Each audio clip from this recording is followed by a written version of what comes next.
All right, Shalom. First and foremost, giving all praise, glory, and honor that's due to Yahweh, Bahashem, Yahweh Shai, Bahashem, Bahakodash.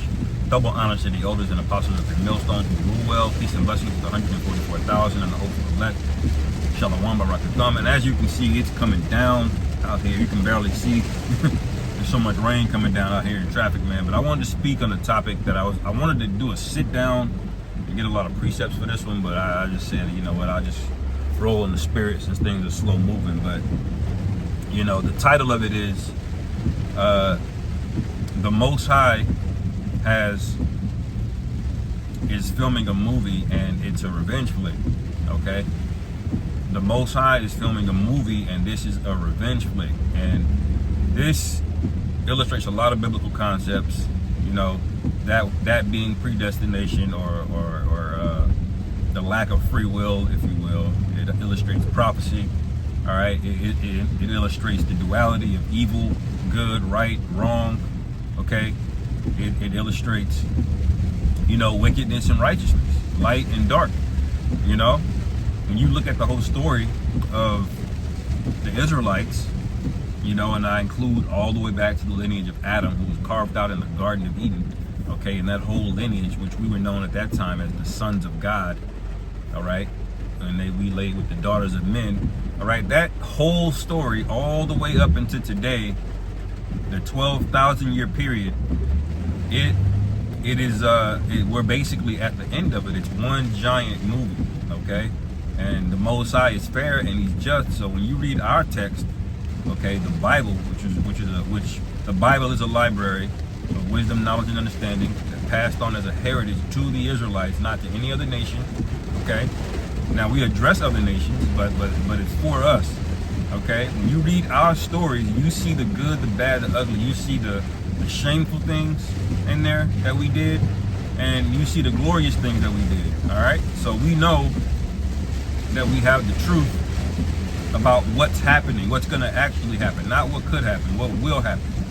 All right, and so the Lord has carved this out as a movie, man. When you read Isaiah 42 and 9, it says, before things come forth, I tell you of them. You know, and he does that through prophets, through men, who spirits on the earth that he incarnates. Okay, which is another concept, reincarnation.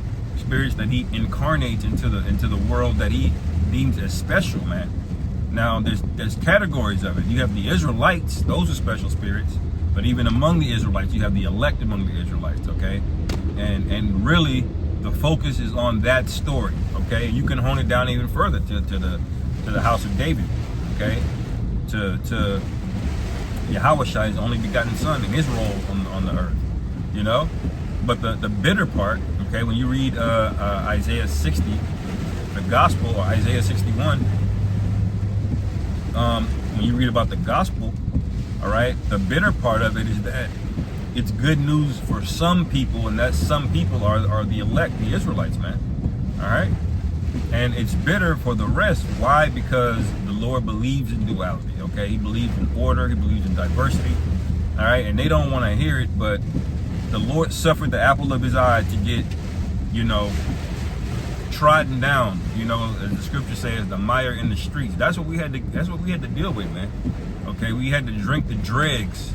All right, but then the scriptures speak about a transition period. Okay, when the curses that are on us are going to fall on our enemies, and it speaks about Babylon having to drink of that cup, and the scriptures say, you will surely drink of it.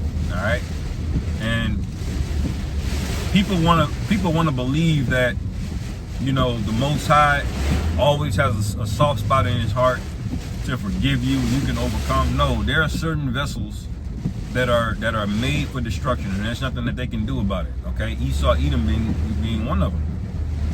Okay, now how do you say that the Lord is a righteous power and he does that? Well, number one, it's his power to do what he wants. You don't determine what's righteous or not, he does. All right, number two, he did show us the fairness in it because he let the Edomites rule. He let them have their power and rule on the earth for a very long time, man. Okay, really, it's about 1,000 years in its totality. Okay, because you had the 1,000-year period with the Greeks and the Romans. Okay, and then you have, or I should say, Salakia, about a 500-year period between the Greeks and the Romans. But you had, Greece, I would say 300 BC, so to like 400 BC or something like that. I guess you could say maybe 700 years. And then they've been added another, since the 1400s, another 500 years. Okay, so really over 1,000 years they've been ruling. Okay, the Edomites I'm talking about. And what have they done with that? All right, even back in the time of Greece, as soon as Alexander died, the scriptures say many evils multiplied on the earth. Okay, so when they got in rulership, the Lord just did away with them. The Lord just not did away, but the Lord just allowed them to flourish in their wickedness. Okay, and this is to illustrate and to show that if you're not the Israelites, you're not gonna have a righteous kingdom. Okay, I don't care how much riches and how much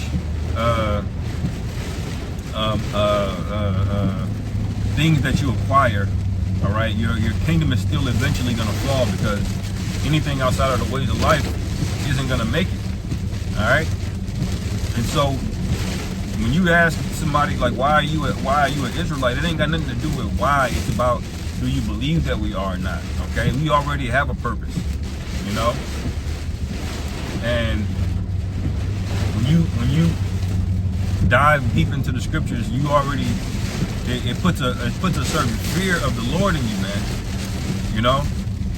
Because you see the Lord already got this thing written out, and you want to pray and hope that the Lord is going to have mercy on you. All right, and this is one thing Christians don't understand. That's why in the time that the Christians have been ruling, wickedness has flourished, because there's no sense of fear of the Lord, because they just believe you can do over and over and over again, and there's no free will, or you have free will, so the chances of you making it is still open-ended. There's still a chance, but no, it's not. Your name is either going to be written in the book of life or it's not. Okay, and the Lord already knows who's who. So you have to explain that, And this is one thing Christians don't want to deal with, man. When you read from Genesis to Revelation, all right, it speaks about the things from the time of creation all the way to the very end. Yet the Bible was written, 2,000 years ago. All right, so that should tell you that this thing is a script that the Lord wrote out, and it is a revenge flick. Okay, and how is it a revenge flick? Because he suffered the apple of his eye, his creation, the protagonist of the story. All right, the protagonist had to suffer many great things, man. Okay, many wicked things, and so if the latter end of the apple of his eye, Jacob, is to be increased, and we're at the very bottom, well, you got to ask yourself, what's got to happen? Okay, what's got to happen? A certain rulership has got to be taken out of power. Okay, and the scriptures